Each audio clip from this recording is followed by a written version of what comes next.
നമസ്കാരം. ഡെയിലി അപ്ഡേറ്റ്സിന്റെ പ്രധാന വാർത്തയിലേക്ക് പ്രേക്ഷകർക്ക് സ്വാഗതം. ഇന്ന് ജൂൺ 30 ഞായറാഴ്ച, മിഥുനം 16.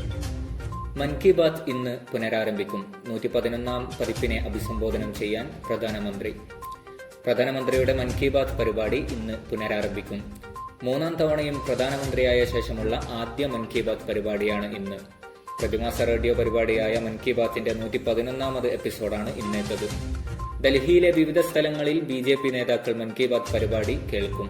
കർണാടക യൂണിയൻ ഓഡിറ്റോറിയത്തിൽ കേന്ദ്ര ആരോഗ്യമന്ത്രി പരിപാടി വീക്ഷിക്കും.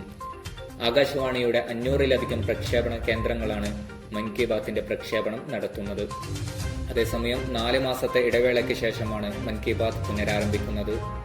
ഫെബ്രുവരി 25-നാണ് മൻ കി ബാത്ത് അവസാനമായി സംപ്രേഷണം ചെയ്തത്. ഇതിനുശേഷം ലോക്സഭാ തെരഞ്ഞെടുപ്പ് കണക്കിലെടുത്ത് നിർത്തിവെച്ച മൻ കി ബാത്ത് ജാർഖണ്ഡ് സ്കൂൾ പ്രിൻസിപ്പലിനെയും 2014 ഒക്ടോബർ 3-നാണ് പരിപാടി. നീറ്റ് UG ചോദ്യപേപ്പർ ചോർച്ചാ കേസിൽ ജാർഖണ്ഡിലെ ഹസാരിബാഗ് ജില്ലയിലെ സ്കൂൾ പ്രിൻസിപ്പലിനെയും വൈസ് പ്രിൻസിപ്പലിനെയും CBI അറസ്റ്റ് ചെയ്തു. ഒയാസിസ് സ്കൂൾ പ്രിൻസിപ്പൽ ഇഹ്സാനുൽ ഹക്ക്, വൈസ് പ്രിൻസിപ്പൽ ഇംതിയാസുൽ ആലം എന്നിവരെയാണ് CBI അറസ്റ്റ് ചെയ്തത്. കൂടാതെ കേസുമായി ബന്ധപ്പെട്ട് 5 പേരെ കൂടി CBI ചോദ്യം ചെയ്തു വരികയാണ്. വിശദമായ ചോദ്യം ചെയ്യലിന് ഒടുവിലാണ് ഹക്കിനെയും ആലമിനെയും CBI അറസ്റ്റ് ചെയ്തത്. മെയ് 5-നാണ് നീറ്റിന്റെ സിറ്റി കോർഡിനേറ്ററായ ഇഹ്സാനുൽ ഹക്കിനെ NTI നിർമ്മിച്ചത്. വൈസ് പ്രിൻസിപ്പൽ ഇംതിയാസുൽ ആലത്തെ NTI നിരീക്ഷകനായി ഒയാസിസ് സ്കൂൾ സെന്റർ കോർഡിനേറ്ററായി നിയമിച്ചിരുന്നു. എക്സൈസിന്റെ ഇടപെടലിലൂടെ ഒഴിവായത് തെക്കൻ ജില്ലകളിൽ കാത്തിരുന്ന വൻ ദുരന്തം. പിടിയിലായത് താടിയും കൂട്ടരും. കേരളത്തിലേക്ക് കടത്താൻ ശ്രമിച്ചിരുന്ന വൻ സ്പിരിറ്റ് ശേഖരണം എക്സൈസ് പിടിച്ചെടുത്തു. രോഹിത്തും കോഹ്ലിയും ഇനി അന്താരാഷ്ട്ര T20-യിലില്ല. വിരമിക്കൽ പ്രഖ്യാപിച്ച് താരങ്ങൾ. വിരാട് കോഹ്ലിക്ക് തൊട്ടു പിന്നാലെ അന്താരാഷ്ട്ര T20-യിൽ നിന്ന് വിരമിക്കൽ പ്രഖ്യാപിച്ച് രോഹിത് ശർമ്മയും. ബർബറോണിൽ നടന്ന ആവേശകരമായ ഫൈനലിൽ ദക്ഷിണാഫ്രിക്കയെ തോൽപ്പിച്ച് കിരീടം ചൂടിയതിന് പിന്നാലെയാണ് 2 സീനിയർ താരങ്ങളുടെയും വിരമിക്കൽ പ്രഖ്യാപനം. മത്സര വിജയശേഷം നടത്തിയ വാർത്താ സമ്മേളനത്തിലാണ് രോഹിത്തിന്റെ പ്രഖ്യാപനം.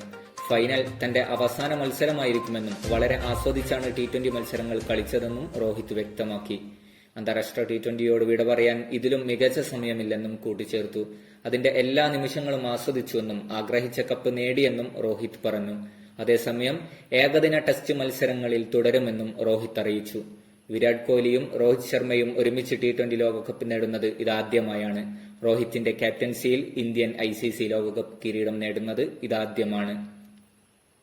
പാർട്ടിയുടെ അടിസ്ഥാന വോട്ടുകൾ ഗണ്യമായ അടിയൊഴുക്ക്. പരിശോധിക്കാൻ CPM. ലോക്സഭാ തെരഞ്ഞെടുപ്പിൽ കേരളത്തിലുണ്ടായ കനത്ത തിരിച്ചടിക്ക് കാരണം പാർട്ടിയുടെ അടിസ്ഥാന വോട്ടുകൾ ചോർന്നതെന്ന് CPM. ഇക്കാര്യത്തിൽ ഗൌരവമായ പരിശോധനയ്ക്ക് പാർട്ടി തയ്യാറാകണമെന്ന് നിർദ്ദേശം.